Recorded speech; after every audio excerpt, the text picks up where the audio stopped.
What's going on, people? Welcome to Conversation with Haych, the How To series, a series where we give you advice and encouragement on different topics and different things from amazing people doing amazing things. Today, we're in part two, part two with the amazing, the supreme, Listen, I keep telling you guys this all the time. Eman Effect UK. Go check everything that this brother does. He's been featured everywhere, everywhere, every terrestrial channel. I feel like he's been on every terrestrial channel that I've ever. He's been on every terrestrial channel. You see that 1, 2, 3, 4. I feel like he's been on all of them. He's been featured. Mr. Eman, how you doing today, my brother? man? You know what? I'm happy to be here, man. I'm happy to be with you. I'm happy for this conversation. I'm happy for our part two. Yeah, man. And I think people like what you're doing is so amazing. It's an honor, and I mean that with my whole heart. It's an honor to sit down with you. It's an honor to chop it up. I know that this is going to be after the last one. I know this is going to be amazing. So I'm just looking forward to it. So people and before we even start, I just want to let people know that you're an example. Let people know that you're an example. Like people are always, even I want to do this, I want to be this, I want to be that. But what are you doing about it? What are you doing it that? And one thing I love about you, no matter what remit you're in, it's always professional. I always know whatever your hustle you're doing, it's always to a professional level. Like someone would think that's your day job. Do you know what I mean? Because that's the level of work that you put in what you do. And I just wanted to give you your flowers before we start, because I feel like sometimes we overlook this stuff, but I don't overlook it. I see you, bro. No, I appreciate it. Honestly, I do appreciate it. This as with your work that you do, these things are not easy. They're not easy to even start, let alone maintain and keep leveling up. So I appreciate, as always, I say to you all the time, I appreciate your time, man. I definitely appreciate your time. And these discussions, you know what? I watched back the part one, and I thought, even though it was a short conversation, we covered a lot. A lot, bro. We covered a lot. So I was struggling to write some of these questions, I was struggling. But I want to start off with this because I think it's essentially kind of in your wheelhouse at the same time as well. Yeah. How big a role do you think, society and social media plays in us making decisions about our money? And before I ask the second part after that, you answered that one first, because this is in your lane. Yeah. You know what? I always tell people it plays a huge part. It plays a huge part. Like in regards to people, like we look at people online. I always tell people, when you look at what pages are you on, that it will make a big difference in regards to how you spend your money, how you view yourself, how your self-esteem, what you take value from. Yeah. And I'm not saying, watch only financial pages and become the best financial person. But what I am saying is that the more you watch gossip, the more you watch other people's lives, the more you watch and the more you're tuned into that. And I get it, because sometimes the reality is painful, bro. And I think sometimes like people that read books and are mad smart, they don't take into account people's reality. Sometimes the reality is so painful that I need to go and watch something else so I can forget about where I'm at. And I totally get that. But what I tell people is that, okay, after you've done that, make sure you still make time to change your reality. And that's the problem. Sometimes we are spending so much time outside of our reality that the fake becomes the real in our minds. We start to believe that what we portray online or what we see online and then used to portray, that now becomes our lives. And this is a big problem. So when I sit with people, they will talk to me and be like, yo, Eman, I want to go to Dubai. I want to go Miami. I want to get this car. Bro, are you employed? You're not even employed. Yet you are talking about things that the rich and famous do. It's true. You understand what I'm trying to say? Yeah. Like and you're talking like it's like going to Hackney on the bus. That's how casual you're talking about. Like your guy local. Like his Oyster card. And you've got no employment, none. Wow. Like, so it's one of those things where for me, but at the same time, if you're passionate about something, make it. Like I look at there's this brother Murad. This brother is called Murad. I used to watch Love Island with the missus. You know what I mean? I got out. I don't really watch it too tough because I'm just so. I realized that I was giving too much energy to these things just because. And remember, because I'm on social media, I'm almost have to like you're gonna see. I'm watching it so I can make content. Yeah. 100. So these man will do something and I'll be like, can you imagine? Boom, boom, boom. So sometimes you're trying to watch stuff to be relevant. Yeah. Do you understand what I'm trying to say? 100%. But then I realized that's not the relevance I need. Like it's not. It's having a negative impact. But this guy called Murad, he watched Love Island, and then he would go on social media and give his opinion on what happened in the episode. And he did it so much to the point that Love Island paid him to do what he was doing already. They paid him to be and this is what I'm trying to say is that if you do, I would say, look, I'm a finance guy. Yeah, I'm not the only financial advisor, but if I consistently speak on finance on social media again and again and again, I'll become a voice in that space. I will become a voice in that space. And the reason I'm saying this is that social media, as bad as it is, has so much good. I literally am able to not have to be employed because of social media. Yeah. Like I do things that other financial advisors can't do because I've learned how to make social media work for me. The problem is too many of us work for social media. Now, as a person that makes money from social media, I shouldn't be sad about that because obviously I need you to be watching it for me to understand. That's how I make my dough. But the reality is that you can still watch me and somebody else can still watch you. And that's what I think we forgot. That I can be a content creator and still enjoy content. Yeah. Do you understand what I'm saying? That's good. And so what I want people to do is just to find that balance. Yes, social media is going to make you want certain things, but understand your reality. And for me, if my reality, like when this Will Smith and my man slapped Chris Rock happened, bruv, I saw, listen, my brother, you have been wearing the same vest, trainer, shoe for the last 2 years. Huh? You live in your parents' yard. Why are you commenting on billionaires' issues, on millionaires' issues? Not once, not twice. You haven't posted your own business. You got a business. You haven't posted your business. You're reposting Will Smith and this, and you've got opinions on this, and I can't believe that. Bro, I can't believe that you've got this much energy for other people. Yeah. Do you know how much money Chris Rock is gonna make for his next show? Do you know how much money he's gonna make? Will Smith ruined his time, but he still got his award. He still got his achievement. He's done. So what are we doing for 2 weeks straight? I'm seeing man post and comment, and I'm saying to myself, this is the problem. Like you got brethren that have got businesses, you haven't reposted their things. You've got family members who. Some of your family members have even passed. You haven't even posted about them to say, look, this is someone that I grew up with. I love they've passed in the pandemic. Whatever. You ain't even shown love to people that you know, and you're giving time and attention to a situation that has nothing to do with you and makes no benefit to you. And I'm not saying we can't comment on stuff. I'm just trying to make us see and understand the effects of social media. Yeah. It's definitely where. One of the things that I've kind of realized is where we hold our weight, or what holds us, what holds our where we put our value in. So essentially, when it comes to social media, if something happens, there's a thing called FOMO, which is fear of missing out. So then, if something happens, say use the Chris Rock and Will Smith example. When the Chris Rock and Will Smith thing happens, first of all, if you didn't see it the night before, you want to see it in the morning. And then all of a sudden it's like, oh, hold on, I need to make sure I missed the right people say the right things about this and that. And then we have my 2 pence and and then all of a sudden you're surrounded or warped into this thing of, oh, this particular situation, which had nothing to do with me, now holds my attention. It holds more weight than anything else, and it holds more value to me than anything else for a significant period of time.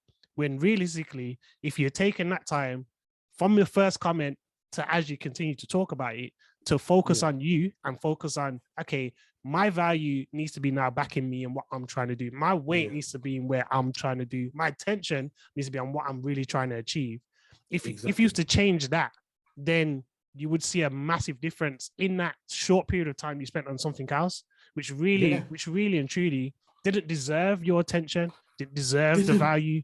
But I think because social media holds such a weight in a lot of our hearts and our minds, it's like, if I don't comment on this, it's the same thing with school. It's like when you was at school and you didn't have the latest trainers, or if you didn't have the latest this and that, it was like, oh, I'm going to be bullied.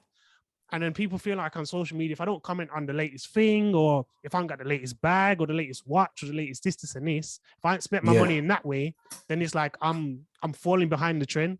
But it's like, when did the trend become the thing that you was meant to be a part of? Exactly. And then you see a man with a gun go and shoot innocent black people, and it's not we're not talking about that for weeks. We're not reposting that. We're not posting our disgust about that. And it's like you said, it's what holds our attention. Yep. We are, and we allow these things. And sometimes, yes, we can blame, society and communities and other people in power. But there are just some things that we allow to happen that we need to sort out. We need to say, actually, I'm prioritizing. Like, one thing I was proud of, like, is how the next generation are coming up. When I saw what happened to Child Q and how these people said, listen, we're not going to class.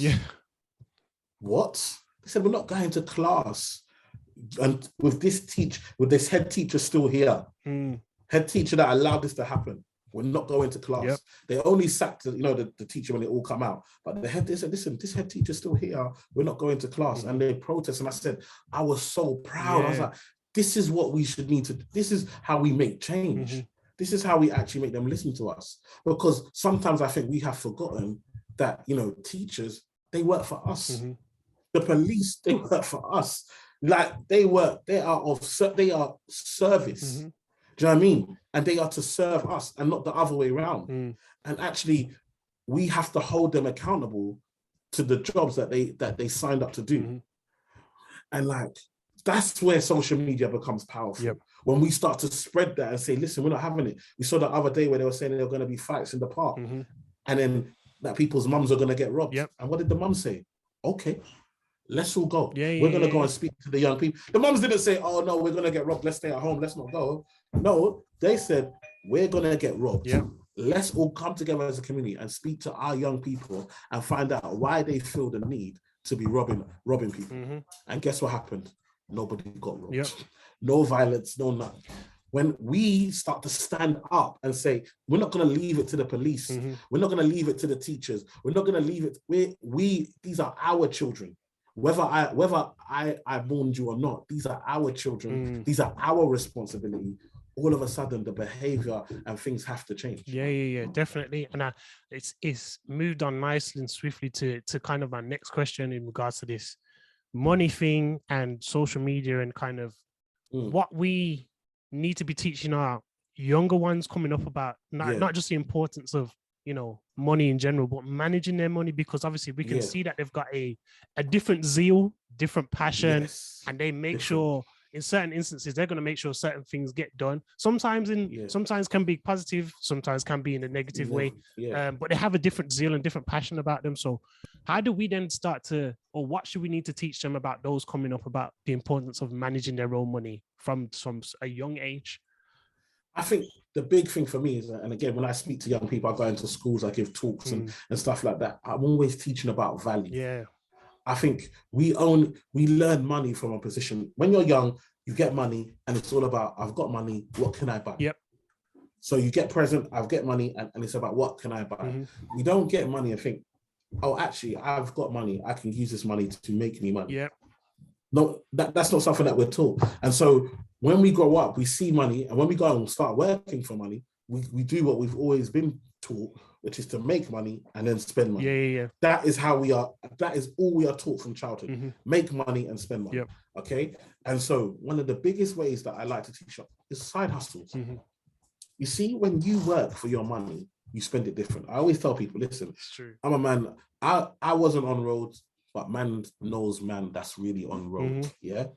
And a lot of the time, when these men make their money on roads, they don't save. You see, when you make money that quick and you can't put it into a bank because you can't tell people where it comes from, and it's sitting there and you're looking at it and it's looking at you, all of a sudden you start spending.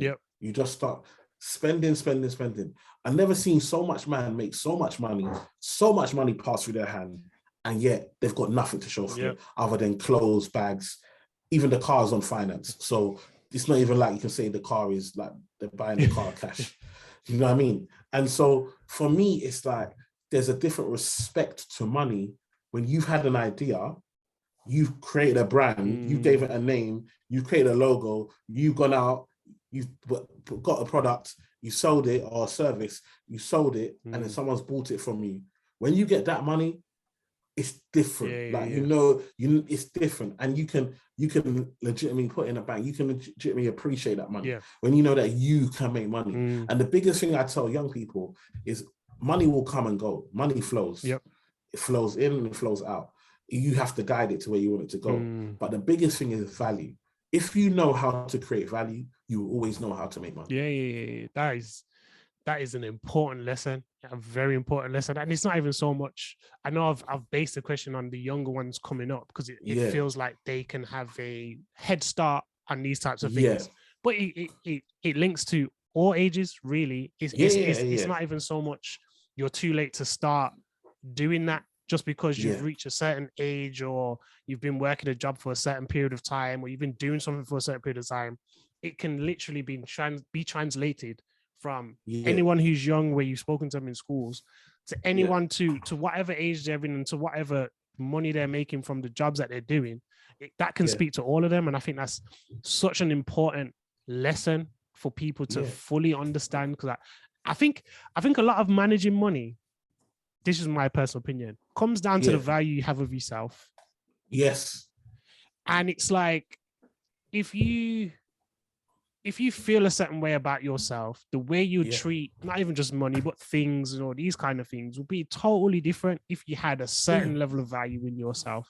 And I feel like that's kind of like important in terms of like, you don't learn to manage your money just automatically.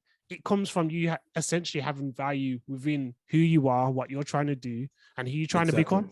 I totally agree with that, and I think that's the biggest problem, is that a lot of people, you're not buying that because you need that. You're buying that because you feel the value that you don't have in yourself, you now get from that. I see people with and it's different. There are some people that have passions. So certain trainers, you buy them, like you're a sneakerhead. You've been that. So you buy that, but you understand the value. So you might not even, some of the sneakers you get, you might not even wear them because you understand the value in what you're doing. But then we have other people that just see that these are the ones that are on trend, and they buy the same trainers in different colors. Because they don't feel whole in themselves.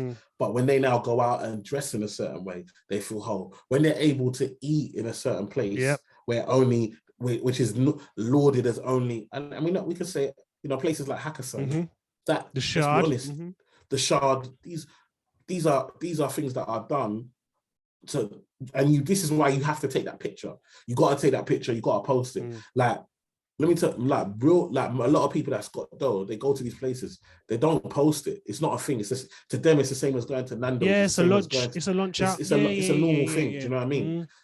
For us, that when you're putting yourself in a position where maybe it's not normal, or you know how much you're spending or how much you've had to save to be able to afford it, now all of a sudden you feel like, well, I've got to post it and let people know that I came here, because that's part of the reason I've come here, is to let people know.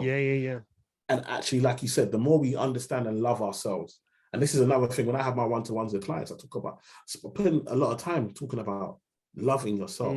Like what's happening to you in your life. Like, and when we start to talk about what's happening, we then understand the spending. Your spending is not to do with the fact that you want that, or you have a spending problem. No, you have trauma. You have issues or things that have happened in your life, and this is how you know how to cope with that. And so it's about really finding the root problem.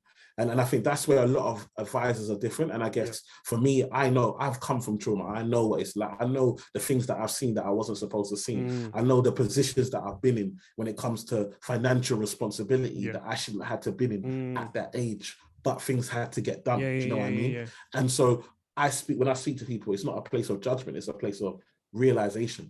Because when you come to the realization that actually my spending is not to do with with actually me wanting to buy these things. My spending comes from the hurt that my relationship with my father, or the fact that I didn't have certain things when I was younger, or the way I was bullied at school, or the fact that I didn't fit in.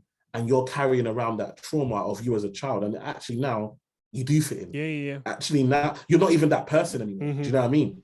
you've grown into the butterfly, but you still see yourself as the ugly duckling. Yeah, do you know what I mean? It's true. Like, It's do you true. see what I'm saying? Yeah, And yeah, so I'm with you. these are the things where now you're spending in a certain way because you don't. When you look in the mirror, you don't see yourself. And actually, sometimes that's what needs to be peeled back. That's an issue for us. Yeah, 100%, 100%. And some of us have got that issue where we don't see the value in ourselves. So then it comes out in money. Some of us have got that issue where we've gone through trauma. That can be true. That can be money spending habits that we've seen, or money spending habits that we've had, and then we've carried them into adult life, family life, and all those kind of things. And sometimes that's trauma that's away from money, nothing to do with money, but it still affects us in terms of how we spend our money now.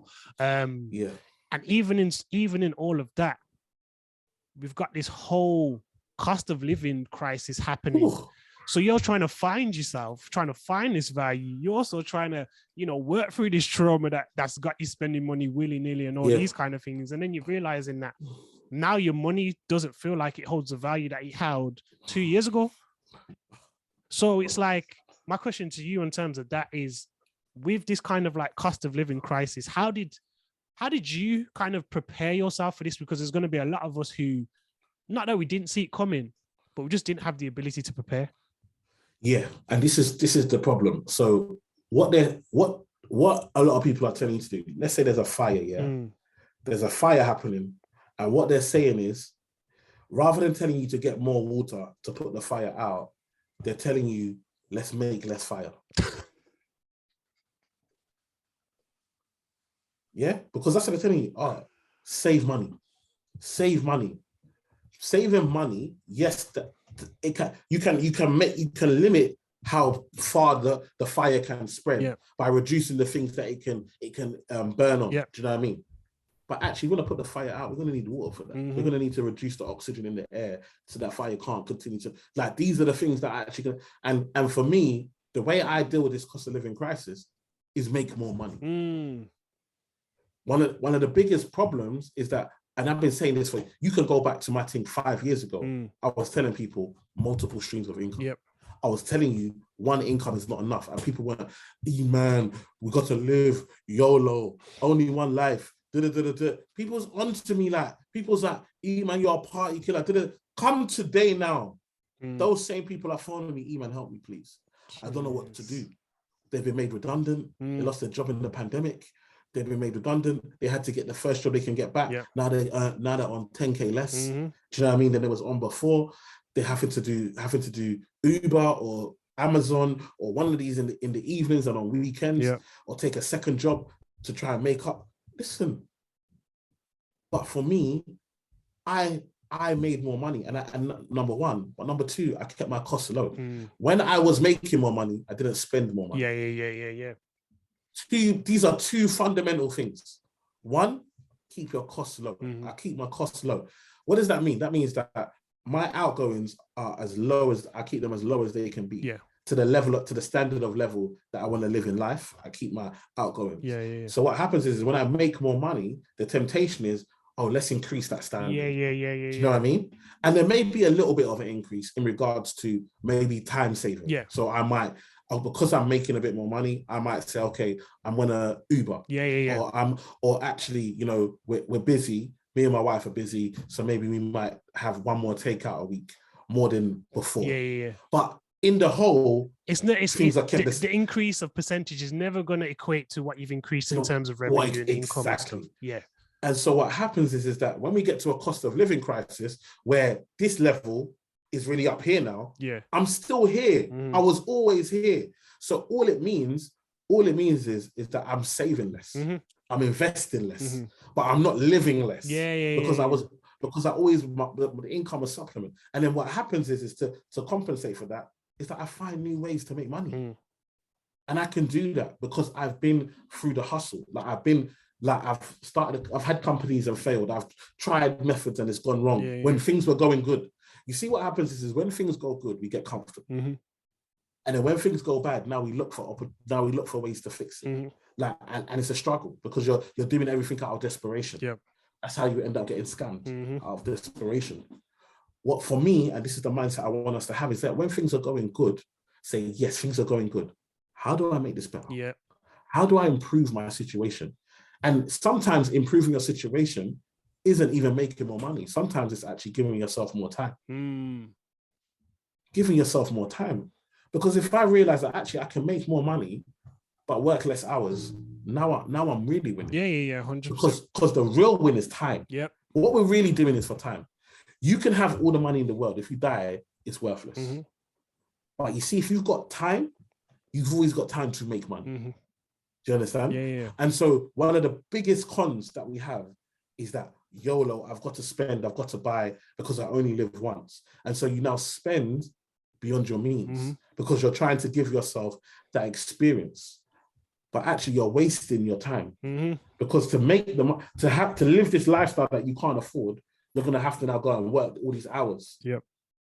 So you're giving up your time. And now what happens? I was doing therapy the other day, and I was telling my therapist, my big goal was to become a millionaire. And that was the focus. I want to be a millionaire. In Jesus' name. But that really was my coming from the hood. I came from nothing. Yeah. And so when you come from nothing, you set yourself that target. This is what's most important. But me and my therapist was like to me, but Eman, what's important to you now? Because you're not in the hood no more.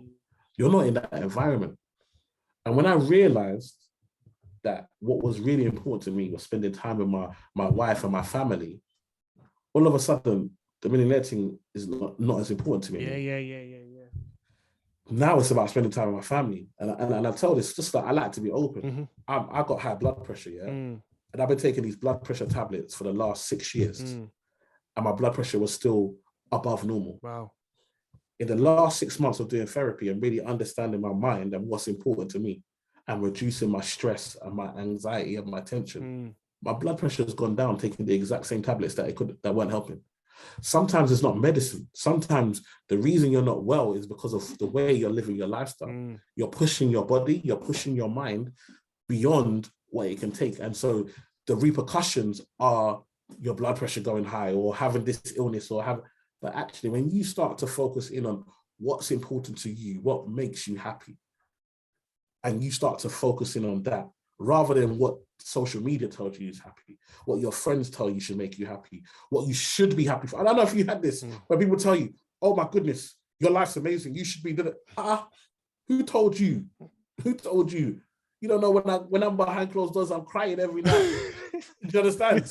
What, because I'm famous and I'm rich? Trust me, you see these celebrities, you think they're happy. They're not happy. Look at Johnny Depp. Look what is that happiness?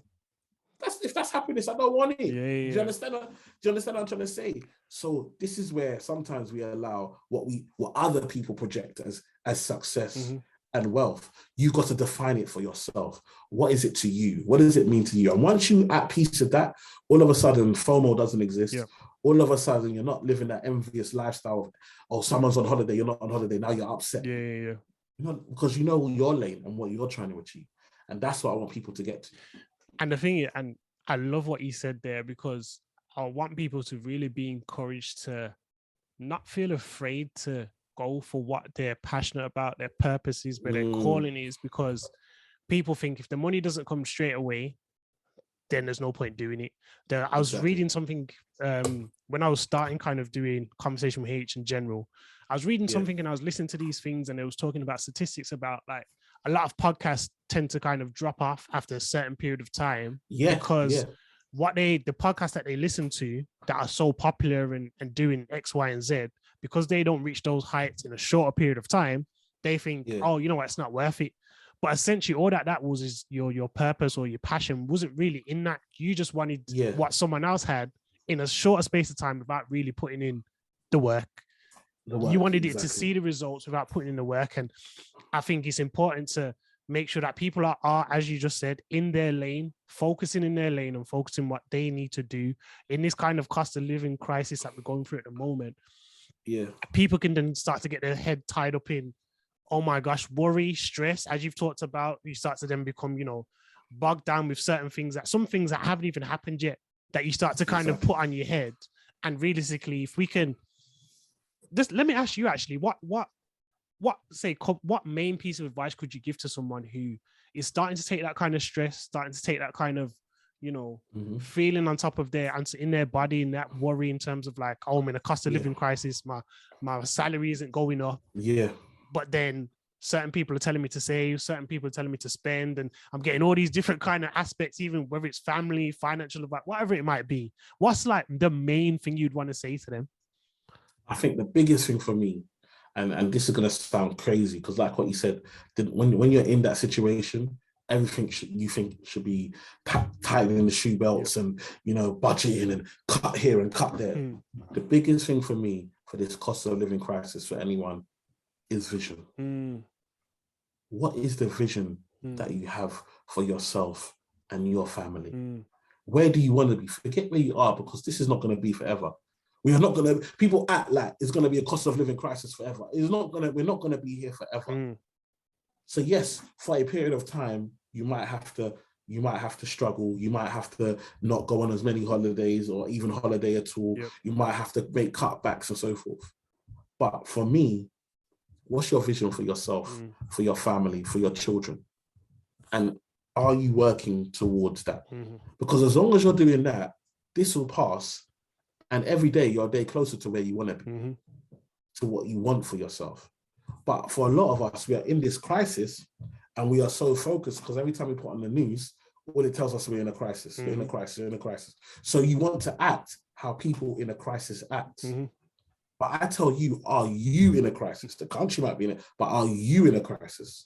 Because what you might be is working towards your goals and what you want for your life. And that doesn't require you to act as if you're in a crisis. That requires you to act as if you're in abundance, as if you can create. If there is an abundant amount of resources around you, then don't scour for the little that you have. Work out ways to get the ones that you don't have.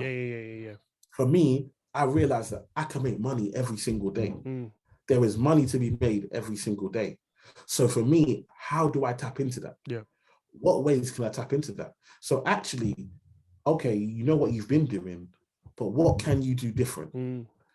They talk about insanity, doing the same thing over and over again, expecting a different result. A lot of people are doing the same thing they were doing when they weren't in a crisis, now that we're in a crisis, and wondering why everything is going bad. What are you doing different? And what you do different can't just be cut. It must be increase. I want to preach increase. Like, I want increase for every listener that listens to this podcast. I want increase for everybody that wants to change their life. I want increase for you. But that requires you to do something. Either use the value you've added to yourself to create new income streams, or add value to yourself so you can create new income streams. It's excellent. It's excellent. It's like, sometimes when you say something like, I'm gonna add a little bit, my 2 pence on the top, and I'm like, no. No. Like, because what you're saying there, and I think one of the things that really stuck with me is that some of us are still moving how we were moving before, exactly now, in terms of like trying to live and trying to think, hold on, where's this? How come my money is dropping here, there, and everywhere? And it's just like, things have changed, but you haven't moved. And I think that's so important to kind of like register in our heads that when things change, how are we going to react? And then how are we going to act moving forward from this point? I think that's so important. But one of the things that I've definitely noticed is that somewhat of a fear to speak about finances. And as we've talked about through this conversation, trauma, as we talked about just our spending habits and how we've moved into them being family people or just adults in general. There's a real fear to talk about finances. And I don't, and I've obviously this is your field, so I don't know how much you feel it, but I feel it from a consumer standpoint that people don't really want to have that conversation. So how do we, as people, open up that conversation to talk about finances where people are not afraid and don't feel shamed as well? Because I feel like, sorry, before I let you answer, us speaking about that cost of living crisis is a very important conversation, very important to have, where it gives people the realities of what's really going on, but also gives them like, okay, what's the vision? What are we doing? Bro. Do you know what I mean? So how do we have those conversations more without people feeling ashamed? Bro, let me tell you something, and this is mad. When I tell people this example, they never really. So I do TV. and I've had 2 TV shows on Channel 4. Oh. Save Well, Spend Better, Yeah. And Secret Spenders. On both of them, we required participants to come in. And I'm shooting something for Channel 4 now. And again, we require participants to help them with their finances. Yeah. If you know the struggle that is to get participants, because when we do it, you're going to send your bank statements, you're going to look at your income, outgoing. It's difficult. Bro, let me tell you something. Like I said, I do my thing on Channel 4. There's a program on Channel 4 called Naked Attraction. Yep. Where people are literally naked on the television. Bro, they're in like season, I don't even know what season they're in, bro. They're not struggling to get people to come on and stand on the television, but naked. It's so true. And it's just there forever. Forever. And they're not struggling to get people to do that. Wow. This is how finances is a taboo, especially in the UK. Because when somebody knows your finances, you feel like they know you. You feel like you can't do certain things anymore. You see, like, this is again why people don't talk about salary.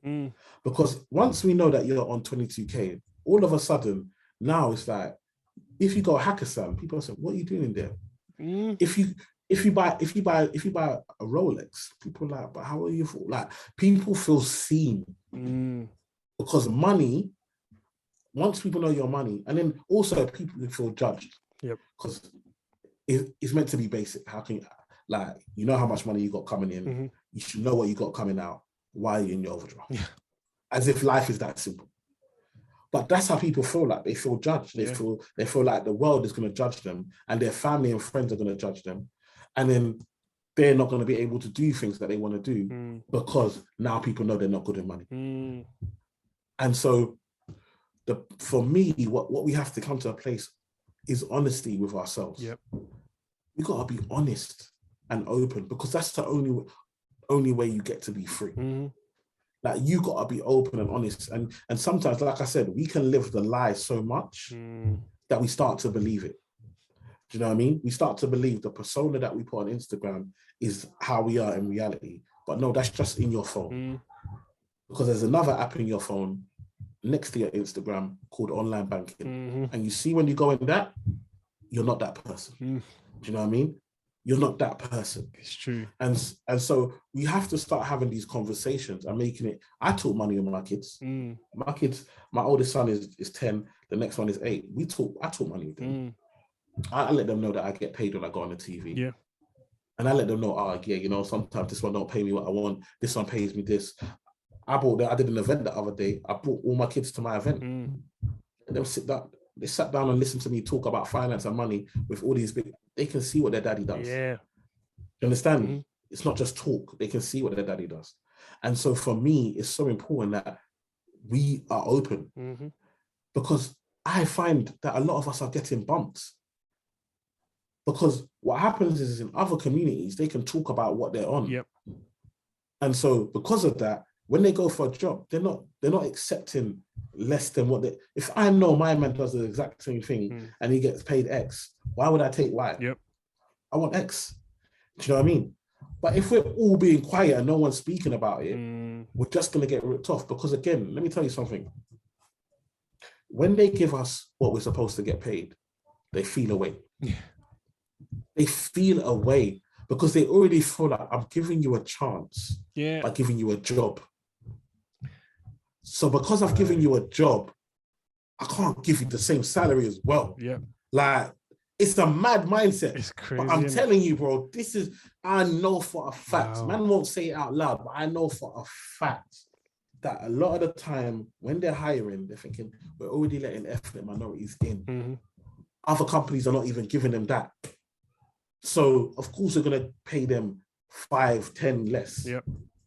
Because they think they're doing too much, giving us the job in the first place. So it's so important for us to know our value and know our worth. And also for us not to, we also now start to do the plantation behavior. Like, we've got to run in and work 10 hours more than everybody else for no pay. We do overtime, even though you can claim overtime, we never claim it. It's that imposter syndrome on the simplest, under the jobs that some of the jobs that we work, that someone else is working. People are leaving at 4:30, 4 o'clock. It's meant to be a 9 to 5. And then you're there till 7:30 because you feel like, oh, I've got to show that I'm this person and I'm that person. And this person just left. Just left. And then sometimes one of the biggest mistakes that we make is staying at companies too long. Because they give us a job, we stay loyal. And I want to just say this because this is one thing where people are hurting your money. Yeah. If you stay at a company too long, what happens is that you become unpromotable. Because what happens is that you now have a skill set and a longevity in a company that nobody else has. And if they were to hire someone, they can't hire someone with that length of time because over time systems would have changed, but you would have known the old system, the new system. You'll be able to deal with any issues that come in, any problems. And so what happens is I'm a manager, it's not in my interest to promote you because you make me look good. Yep. So what will happen is I'll keep you there and then I'll let you, you can have the keys. You can have that day off if you want. I'm not paying you, but I'm making you feel like you're of importance. But bro, we need to get paid, bro. Because that importance, when you go to do your mortgage application, you can't say, but I'm really important at my work. They can't do it without me. It doesn't, that doesn't count for nothing. It don't. So you need to make sure you get your skills up, you get it up, you go to your employer, you say, listen, I'm of this level, I've looked online, these are the things that are available, I feel that my worth is X.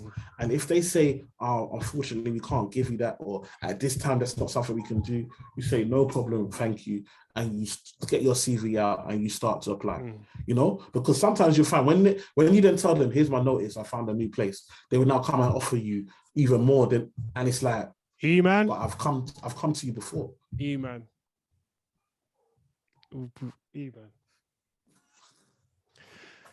Anyway, let's just Eman. That's all I'm gonna say. That is all I'm gonna say. We're literally at the end of this episode, and as with always, I like to ask this question of if there's someone who only caught this last section of the video. Yeah. Before I even say that, Eman has been dropping gems in this video, been dropping gems. If you ain't bookmarking, if you ain't time stamping these gems, I don't know how else I can help you in this particular episode because he's been dropping gems. Remember, I've only asked him 4 questions and he's been giving you enough gems. If someone could only caught this last section of the video, what would be your lasting encouragement to them? The biggest thing, know your worth. Just know your worth. Know, and that's to yourself. Number one, what we said in the beginning. Know your worth. Know that your worth is not what you can buy or the clothes that you wear or the house that you live in. That's not your worth. That's not how much you're worth. But then know your worth in regards to what you do with your time. And then know your worth in regards to how much you get paid in your job. Like, know your worth. Even if you've got a business, some people have got businesses. Know your worth. Your business can't afford you. Go and get a job. Know your worth. If your worth is 50K and your job is only paying you 10 or 20 and you're trying to make that work, go and get your 50K job and then do your business in the evening and weekends until it can afford you. Okay? Know your worth. I think that's the biggest thing. If you can take away anything, know your worth and apply it, not just into the practical, but also into the mental, into your heart, into everything you do. Know your worth. Know the worth of your family. Know the worth of your partner. Know the worth of your mom, your dad, your people around you. Know your worth because sometimes they're taking and they're draining you. Sometimes you are not able to reach where you're supposed to be in life because you haven't got enough energy because you've given it to everyone else. Know your worth. Sometimes your worth means, sorry, I can't help you right now. No, I can't do that right now. At this point in my life, I'm unable to assist. Know your worth. And if someone's going to leave your life because you can't help them in that moment, then they weren't supposed to be there. You should be thanking God for showing you. Sometimes we need to thank you, God, for showing me, because I've been pouring into that person. And now, the second I can't pour, they're gone. Thank you, because now I can pour more into myself. The Eman Effect UK people.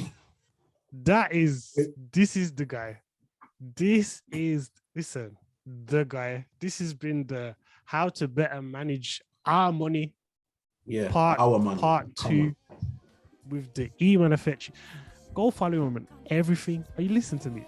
Every single thing that you see this guy on, I want you to follow, record all the shows. I want every single thing because he is amazing. This has been Conversation with Haych, How To series, and we'll have much more content coming for you very, very soon.